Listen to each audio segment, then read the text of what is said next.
Dear students, अस्सलाम वालेकुम। उम्मीद है आप लोग खैरियत से होंगे। आपने कल का लेक्चर देखा होगा। कल का लेक्चर का टॉपिक था द गैस लॉज। हमने दो गैस लॉज पढ़े थे, एक बॉयल्स लॉ, एक चार्ल्स लॉ।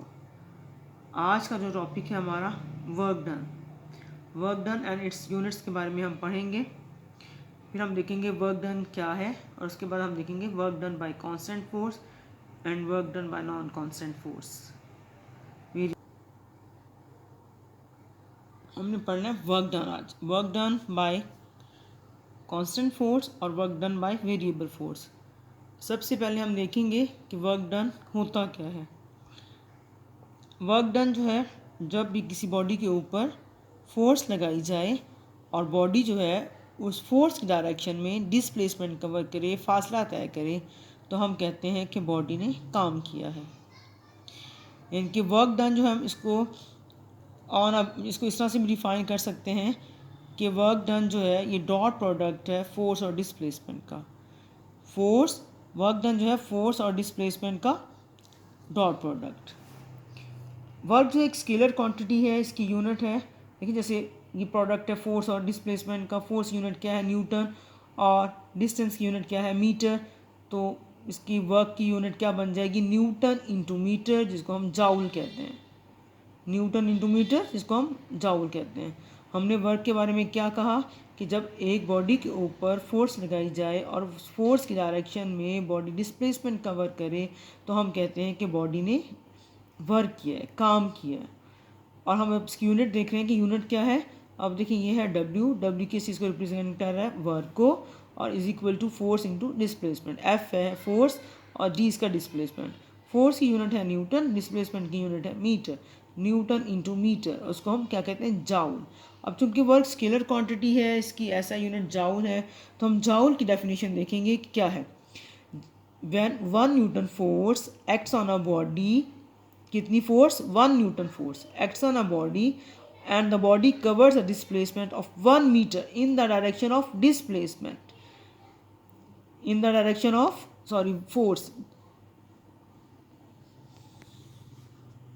जाउल की डेफिनेशन हम देख रहे हैं कि जब 1 न्यूटन फोर्स एक्ट करती है बॉडी के ऊपर और बॉडी डिस्प्लेसमेंट कवर करती है 1 मीटर का इन the direction of applied force, यानी कि फोर्स और डिस्प्लेसमेंट की डायरेक्शन सेम होगी, तो वर्क डन 1 जाउल होगा। तो वर्क डन कितना होगा, 1 जाउल। अब डायमेंशंस ऑफ वर्क जो है, अब देखिए क्या होगी। फोर्स के F is equal to M A और डिस्प्लेसमेंट मीटर।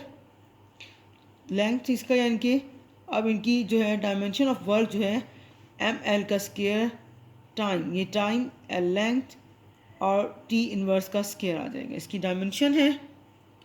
अगर जो है थीटा, यानी कि अब इनके दौरान देखिए W is equal to F D cos theta, तो ये क्या है, एफ डी कॉस थीटा के बराबर है, क्योंकि डॉट प्रोडक्ट है। अब जो है थीटा अगर लेस देन 90 डिग्री हो तो वर्क डन पॉजिटिव होगा। अगर थीटा जो है ग्रेटर देन 90 डिग्री हो तो वर्क डन नेगेटिव होगा। अगर थीटा 90 डिग्री हो तो आपको पता है कॉस 90 ज़ीरो के बराबर होता है, तो no work will be done. अगर थीटा ज़ीरो के बराबर हो तो cos zero is equal to 1, तो वर्क डन जब कॉस थीटा 1 कॉस ज़ीरो होगा, थीटा की वैल्यू ज़ीरो होगी, तो cos zero is equal to 1, और उस वक्त वर्क डन जो है वो मैक्सिमम होगा। वर्क क्या होगा, मैक्सिमम होगा। अब हम देखते हैं कि work done by constant force. इनके work done on a body by constant force, उसको ऐसे डिफाइन करेंगे कि product of magnitude of displacement and the component of force in the direction of displacement. क्या है इसकी definition, product of magnitude of displacement, यानी कि जो है आपको मैंने पहले बताया कि वर्क जो है वो फोर्स और डिस्प्लेसमेंट का प्रोडक्ट है, यानी कि जो है मैग्नीट्यूड ऑफ डिस्प्लेसमेंट और कंपोनेंट ऑफ फोर्स, यानी कि फोर्स का वो कंपोनेंट जिसकी डायरेक्शन डिस्प्लेसमेंट में की तरफ हो, सेम डायरेक्शन और डिस्प्लेसमेंट के साथ हो इसकी डायरेक्शन, तो हम इसको कहेंगे work done. Work done by a constant force. F क्या है, constant force applied on a body, displacement of the body, theta is the angle between force and displacement, तो work done W is equal to F cos theta. F cos theta क्या है यहाँ पे, component of force in the direction of displacement, तो हम इसको लिख सकते हैं W is equal to F D cos theta, तो इसको लिख सकते हैं W is equal to F dot D. तो वर्क डन को कैसे डिफाइन करेंगे, dot product of force and displacement. तो ये था work done by constant force. अब जो है इसकी ग्राफिकल रिप्रेजेंटेशन हम देखते हैं कि कैसे होगी। अगर हम इसका ग्राफ बनाएं, डिस्प्लेसमेंट को हम जो है एक्स एक्सिस पे देखें और फोर्स को हम वाई एक्सिस पे ले लें, तो अब देखिए यहाँ पे ग्राफ बनाया हुआ है। तो फोर्स और डिस्प्लेसमेंट जो है कर्व जो है represent the work done by the force. अब यहाँ पे जो है फोर्स और डिस्प्लेसमेंट में ग्राफ जो बनाया हुआ है, अब देखेंगे एरिया अंडर द ग्राफ क्या है, OP मल्टीप्लाई बाय OR। क्या है, OP multiply by OR, force into displacement. अब जो OP क्या है फोर्स, OR क्या है D डिस्प्लेसमेंट, और FD is equal to W। अगर फोर्स जो है एक एंगल बनाए theta with the horizontal direction, तो ग्राफ जो है is plotted between F cos theta and D। अगर एक आदमी है, उसने एक पेल उठाया हुआ है और वो जो है, तो इस केस में वर्क जो है वो होगा कि नहीं होगा। अब यहाँ देखें कि फोर्स की डायरेक्शन अपवर्ड है, वेलोसिटी की डायरेक्शन इस साइड पे है, इनके मूव कर रहा है। फोर्स और वेलोसिटी आपस में परपेंडिकुलर हैं, 90 डिग्री का एंगल बनेगा। तो आपको मालूम है cos 90 इज इक्वल टू 0। तो इस केस में वर्क डन नहीं होगा। कौन सा केस है कि जब एक शख्स है जिसने a person holding a pen और मूविंग फॉरवर्ड, तो उन दोनों के दरमियान देखिए F फोर्स अपवर्ड डायरेक्शन और हॉरिजॉन्टल डायरेक्शन में क्या है, उसकी जो है डिस्प्लेसमेंट उसकी लॉन्ग एक्स एक्सिस या हॉरिजॉन्टल डायरेक्शन में है। तो जो इनके दरमियान एंगल बनेगा परपेंडिकुलर है 90 डिग्री का, और आपको मालूम है cos 90 इज इक्वल टू 0। तो यहाँ वर्क डन 0 हो जाएगा। अब है जो है, अगर एक शख्स है जो वॉल के ऊपर पुश कर रहा है, धक्के लगा रहा है, तो क्या वो वर्क होगा? तो वर्क होगा कि आप खुद बताएं। अब वो देखें, जब फोर्स लगा रहा है वो वॉल के ऊपर, लेकिन अब वॉल तो अपनी जगह से उसने डिस्टेंस कवर नहीं किया, वॉल तो अपनी जगह पर मौजूद है। इसका मतलब है कोई वर्क नहीं हुआ, क्योंकि डिस्प्लेसमेंट ज़ीरो है। यहाँ पे डिस्प्लेसमेंट ज़ीरो है, जिसकी वजह से no work will be done in this case. अब ये था work done by constant force. अब हम देखेंगे work done by a variable force. अब बहुत सारे केसेस ऐसे हैं जिसमें फोर्स कांस्टेंट नहीं होती, इसका मैग्नीट्यूड भी चेंज होता है या फिर डायरेक्शन चेंज होती है, और बाज़ केसेस में दोनों चेंज होते हैं। इसकी एग्जांपल है force of gravity acting on a rocket moving away from the earth. आपको पता है कि कोई भी चीज़ जो away from the earth move कर रही हो, कोई ऑब्जेक्ट है मूव कर रहा हो, तो उसके ऊपर जो फोर्स ऑफ ग्रेविटी है, जो कि डिस्टेंस अर्थ से बढ़ता जाता है, तो फोर्स ऑफ ग्रेविटी कम होती जाती है। वेरिएबल हो गई ना, जिस तरह डिस्टेंस बढ़ रहा है तो वो कम हो रही है। इसी तरह से कोई चीज़ जब ज़मीन की तरफ आती है तो उसके ऊपर फोर्स ऑफ ग्रेविटी जो है वो स्ट्रांगली एक्ट करती है, यानी फोर्स ऑफ ग्रेविटी की वैल्यू बढ़ती जाती है ज़मीन की तरफ आते हुए। अब हम एक पार्टिकल कंसीडर करेंगे जो है इन एक्स वाई प्लेन में है, और वो मूव कर रहा है ए से बी की तरफ, एक पॉइंट ए पे है और उसने बी की तरफ जाना है मूव करके। तो अब यहाँ पे जो है इस पाथ को हम छोटे छोटे शॉर्ट इंटरवल्स में डिवाइड करेंगे, जिसका जो है हर जो है उसका इंटरवल का डिस्प्लेसमेंट है। जिस तरह फर्स्ट इंटरवल में डिवाइड किया, फर्स्ट इंटरवल है इसका डिस्प्लेसमेंट डेल्टा D1 है, सेकंड इंटरवल का डेल्टा D2 है, और सो ऑन डेल्टा DN। अब फोर्सेस जो एक्ट कर रही हैं इन दीज इंटरवल्स में, उनकी फोर्सेस हैं F1 F2, यानी कि जैसे फर्स्ट इंटरवल है उसमें फोर्स एक्ट कर रही है F1, सेकेंड इंटरवल में फोर्स एक्ट कर रही है F2, थर्ड में F3, इस तरह nth इंटरवल जो होगा उसमें Fn फोर्स एक्ट कर रही है। अब फोर्स जो है हम कंसिडर करेंगे कि अब चूंकि देखें अब फोर्स हमारे पास वेरिएबल थी, अब फोर्स को कांस्टेंट करने के लिए यानी कि हमने उसका वर्क डन कैलकुलेट करना था, तो फोर्स को हमने जो है डिस्प्लेसमेंट को छोटे छोटे इंटरवल्स में डिवाइड कर दिया। अब फोर्स कंसिडर करेंगे कि हर इंटरवल पे जो है फोर्स जो है कांस्टेंट है। तो फर्स्ट इंटरवल में जो वर्क डन होगा वो देखिए क्या होगा, डेल्टा W1 फर्स्ट इंटरवल में वर्क डन है तो ये किसके बराबर है, F1 डॉट डेल्टा D1। अब जाहिर बात है जो है डॉट प्रोडक्ट है तो F1 cos theta 1 delta D1। इसी तरह से delta W2 is equal to F2 dot delta D2, तो ये F2 cos theta 2 delta D2। अब delta W3 is equal to F3 dot delta D3 is equal to F3 cos theta 3 delta D3।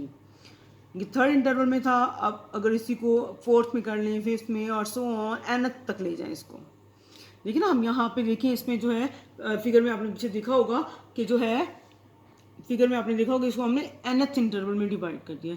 Her interval का अलग अलग work done calculate किया हमने। किस तरह से कैलकुलेट किया, फर्स्ट इंटरवल का, सेकंड का, थर्ड का, फोर्थ का, सो ऑन करके हम उसको nth इंटरवल पर ले आएंगे। अब टोटल वर्क डन जो है इन सब इंटरवल का जो हमने वर्क डन कैलकुलेट किया है इन सबको एडअप कर देंगे। एडअप कर देंगे तो हमारे पास टोटल जो है डिस्प्लेसमेंट का वर्क डन आ जाएगा। सर W जो है वो रिप्रेजेंट कर रहा है टोटल वर्क डन को, जो कि इक्वल है delta W1 plus delta W2 plus so on plus delta WN। अब डेल्टा W1 हमें मालूम है F1 cos theta 1 delta D1 plus F2 cos theta 2 delta D2 plus so on plus Fn cos theta n delta Dn। W is equal to summation I is equal to 1 to n Fi cos theta I delta Di। अब देखिए यहाँ पे हमने क्या किया कि देखिए first interval में ये वर्क डन था F1 cos theta 1 delta D1, second interval का वर्क डन था F2 cos theta 2 delta D2, third का plus F3 cos theta 3 delta D3 plus so on plus Fn cos theta n delta Dn। अब इसको हम जो है सारे interval का जो वर्क डन होगा इसको हम एडअप कर लेंगे, समेशन आ जाएगा। तो समेशन जो है किसके इक्वल लेंगे, I is equal to 1 to n। I is equal to 1 to n किस चीज़ को रिप्रेजेंट कर रहा है, इंटरवल्स को, नंबर ऑफ इंटरवल्स को। तो I is equal to 1 to n Fi cos theta I delta Di। अब हम यहाँ पे जो है Fi cos theta I delta Di, I किसको रिप्रेजेंट कर रहा है, नंबर ऑफ इंटरवल्स को। I is equal to 1 to n तो F1 cos theta 1 delta D1, जब I2 होगा तो F2 cos theta 2 delta D2, I3 होगा तो F3 cos theta 3 delta D3। nth में आ जाएगा तो I is equal to 1 to n है तो Fn cos theta n delta Dn। अब हम यहाँ पे अगर देखें तो ग्राफ बनाएं इसका, तो ग्राफ किस तरह से बनेगा कि, और फिर हम वहाँ पे ग्राफ से जो है वर्क डन को किस तरह से कैलकुलेट करेंगे। अगर जो है ग्राफ बनाने के लिए वर्क डन जो है डिस्प्लेसमेंट हम लेंगे अलॉन्ग एक्स एक्सिस, और जो कंपोनेंट ऑफ फोर्स है F cos थीटा जो है वो हम अलॉन्ग वाई एक्सिस ले लेंगे। अब यहाँ पे देखें ये जो है कर्व जो है ये डिस्प्लेसमेंट को रिप्रेजेंट कर रहा है, यहाँ पे वर्क और इसके नीचे जो एरिया है वो वर्क डन को रिप्रेजेंट करेगा। अब यहाँ पे क्या किया कि एरिया अंडर जो ग्राफ जो है बनाया है, ये ग्राफ की लाइन है, ग्राफिकल लाइन, ये रिप्रेजेंट कर रही है वर्क डन को। तो यहाँ पे जो है इसमें हमने इसको n नंबर ऑफ इंटरवल्स में डिवाइड कर देंगे। अब यहाँ पे n नंबर ऑफ इंटरवल्स किस तरह से है कि जो है फर्स्ट इंटरवल जो है A to B, ठीक है। अब यहाँ पे जो है B to C। अब फर्स्ट इंटरवल इसमें डिस्टेंस है डेल्टा D1 और फोर्थ कंपोनेंट है F1 cos theta 1। Second interval है डेल्टा D2 उसका डिस्प्लेसमेंट, और उसका जो है फोर्स जो है F2 cos theta 2 so on Fi cos theta I, और एंड में Fn, क्योंकि nth इंटरवल में हमने इसको डिवाइड किया Fn cos थीटा n। अब जो है हर रेक्टेंगल का एरिया जो है वो वर्क डन को रिप्रेजेंट कर रहा है। अब टोटल वर्क डन जो है इन सब रेक्टेंगल्स के जो है वर्क डन को एरियाज़ को सम अप करेंगे तो वो हमें टोटल वर्क डन मिल जाएगा। यानी कि इसका एरिया ले लेंगे, इसका एरिया ले लेंगे, इसका एरिया ले लेंगे, हर इंटरवल का एरिया लेंगे, तो जहाँ पे टोटल जो है हर रेक्टेंगल का जो एरिया लेंगे और जो है फिर उसको टोटल करेंगे, सम अप करेंगे, तो वो हमें किसकी वैल्यू देगा, टोटल वर्क डन की। अब जो है अगर more accurate calculation of work करनी हो तो हमें वर्क डन जो है इसको सब डिवाइड करेंगे डिस्टेंस में, ना इतने ज़्यादा इंटरवल्स में डिवाइड करेंगे, लार्ज नंबर ऑफ इंटरवल्स में, कि जो है डेल्टा डी इतना स्मॉल हो जाएगा कि वो nearly equal to zero. Delta D tends to zero, तो डब्ल्यू जो है वर्क डन है, टोटल वर्क डन है जो कि हम कैलकुलेट कर रहे हैं, तो ये मोर एक्यूरेटली कैलकुलेट होगा, उस वक्त मोर एक्यूरेटली कैलकुलेट होगा जब हम डिस्प्लेसमेंट जो है बहुत स्मॉल लेंगे, यानी कि जब लार्ज नंबर ऑफ इंटरवल्स में हम उसको डिवाइड करेंगे और जो है इतना स्मॉल इंटरवल होगा कि डेल्टा डी टेंस टू 0 होगा, क्योंकि हम यहाँ पे लिमिट लगा देंगे तो total work done W is equal to limit delta D tends to 0 summation I is equal to 1 to n F I cos theta I delta D I. अब इस केस में क्या है, total area of the rectangles जो है वो equal होगा। इनके टोटल एरिया, इनकी जो रेक्टेंगल्स हैं जो हम इसको डिवाइड करेंगे तो उन रेक्टेंगल्स का जो है टोटल एरिया लेंगे तो वो इक्वल होगा जो है टोटल वर्क डन के। ठीक है, अब ये था हमारे पास जो है total work done by variable force. आज हमने क्या पढ़ा कि वर्क डन की डेफिनेशन, उसकी हमने यूनिट पढ़ी, उसके बाद हमने जो है work done by constant force देखा, उसके बाद हमने जो है वर्क उसकी एग्जांपल्स देखी, फिर work done by variable force देखा और हमने देखा कि ग्राफिकली हम उसको वर्क डन को कैसे कैलकुलेट कर सकते हैं। ये आज का टॉपिक था। उम्मीद है कि आपको समझ में आ गया होगा, आप इसको बहुत अच्छी तरह से समझें, अगर आप पढ़ें इसको बार बार रीड करें, और अगर आपको नहीं समझ में आया, मैथमेटिकल टर्म्स हैं इसके अंदर नहीं समझ में आया तो आप मुझे दोबारा पूछ सकती हैं और मैं आपको ज़रूर आपको बताऊंगी, आप मुझसे ग्रुप में क्वेश्चंस भी कर सकती हैं। थैंक यू, अल्लाह हाफिज़।